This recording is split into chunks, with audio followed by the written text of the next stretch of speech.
memahami apa itu iman. Ada orang-orang yang berkata, bagaimana ini? Kemarin katanya Mazmur 91 adalah jaminan orang percaya bahwa kita akan dihindarkan dari wabah. Kita dihindarkan dari segala macam sakit penyakit yang menular. Tapi sekarang hamba-hamba Tuhan mengutip Yesaya 26 ayat 20. Berarti mana yang benar? Mazmur 91 atau Yesaya 20 ayat 26? Mana yang benar? Mazmur 91 itu memang jaminan orang percaya atau tidak mutlak? Nah, kita akan belajar apa itu iman. Yang pertama, iman selalu harus berdiri di atas firman. Karena kita beriman kepada Yesus dan firman-Nya. Iman tidak berdiri pada pengertian sendiri. Tetapi iman selalu berdiri di atas firman. Yang kedua, iman itu harus disertai dengan ketaatan dan rema atau perkataan Tuhan secara pribadi kepada kita. Contoh, pada waktu Tuhan akan menyelamatkan keluarga Lot dari Sodom dan Gomora, Tuhan hanya memberikan satu syarat, yaitu pada waktu lari mereka tidak boleh menoleh ke belakang. Tetapi apa kenyataannya? Pada waktu mereka berlari, istri Lot menoleh ke belakang dan dia menjadi tiang garam. Apakah janji Tuhan tidak digenapi? Apakah Tuhan gak bisa melindungi hanya gara-gara istri Lot menoleh ke belakang? Tidak, karena Tuhan adalah Allah yang menepati janjinya. Setiap firman yang keluar dari mulutnya tidak akan pernah kembali dengan sia-sia, tetapi akan mengerjakan seperti apa yang sudah dimaksudkan oleh Tuhan. Jadi begitu Tuhan berkata bahwa mereka tidak boleh menoleh ke belakang, maka firman ini adalah hukum. Jadi pada waktu istri Lot menoleh ke belakang, saat itu juga dia menjadi tiang garam. Apakah istri Lot tidak punya iman? Saya percaya dia punya iman. Buktinya dia bersedia diajak lari oleh Lot, meninggalkan kenyamanan, padahal tidak ada tanda-tanda bahwa akan ada hukuman, tidak ada tanda-tanda akan ada bencana, tidak ada tanda-tanda akan ada api dari surga yang akan membakar kota Sodom dan Gomora. Tetapi seringkali manusia punya keteledoran. Seringkali bukan karena tidak punya iman, tetapi ada keteledoran atau tidak menangkap secara detail apa yang menjadi perintah Tuhan. Demikian juga dengan Mazmur 91. Setiap janji Tuhan selalu ada syarat yang kita harus lakukan. Sebagai orang percaya harus memperhatikan perintah yang kita harus lakukan.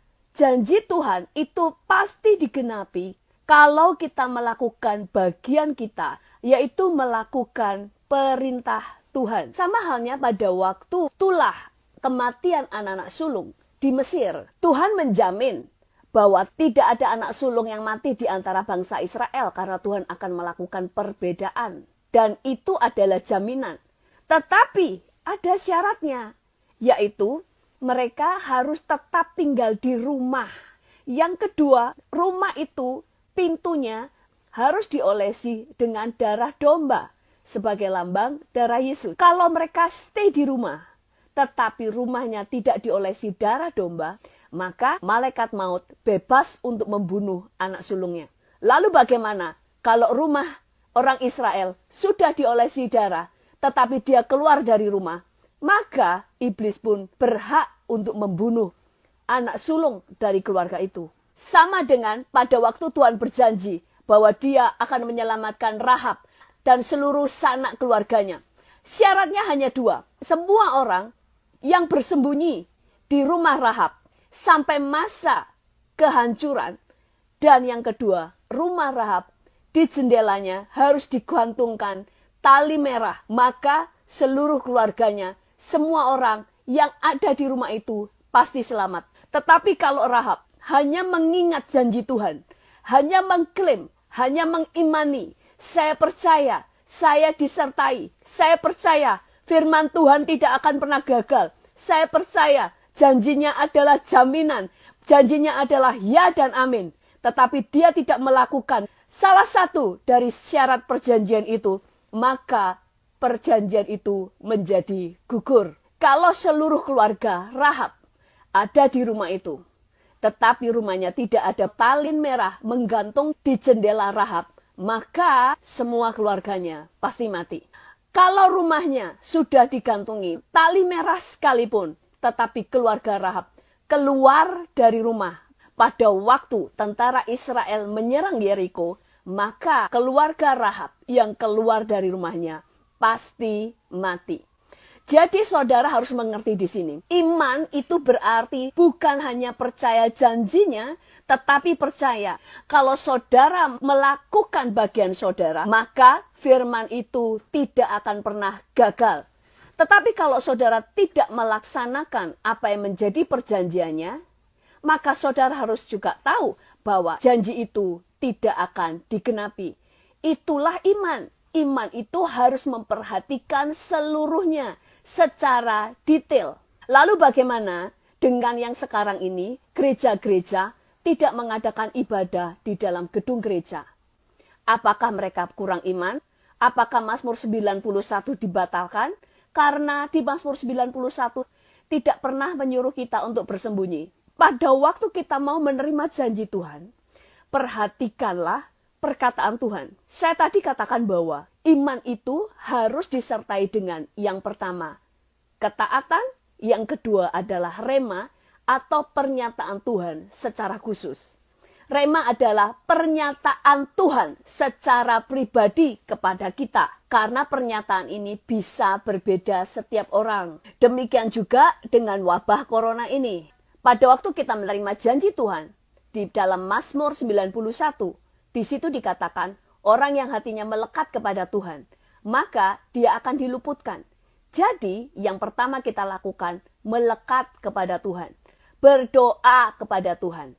Lalu, bolehkah kita jalan-jalan? Boleh. Bolehkah kita keluar? Boleh. Tetapi, sebelum pemerintah menyatakan bahwa kita harus stay home. Pada waktu pemerintah menyatakan kita harus stay home, dan gereja-gereja diharapkan tidak mengadakan ibadah bersama-sama di dalam satu gedung, maka ini adalah hukum. Sekali lagi, iman harus disertai dengan ketaatan dan rema. Pada waktu pemerintah menyatakan bahwa kita harus stay home, kita harus mengerti di sini, apakah ini suara Tuhan? Maka kita harus cari firman Tuhan. Firman Tuhan katakan, tunduklah kepada pemerintah. Roma 13 ayat 1 berkata, tiap-tiap orang harus takluk kepada pemerintah yang di atasnya. Sebab tidak ada pemerintah yang tidak berasal dari Allah. Dan pemerintah-pemerintah yang ada ditetapkan oleh Allah. Pertama, kita diteguhkan bahwa kita harus taat dengan aturan yang dikeluarkan oleh pemerintah, yaitu stay home.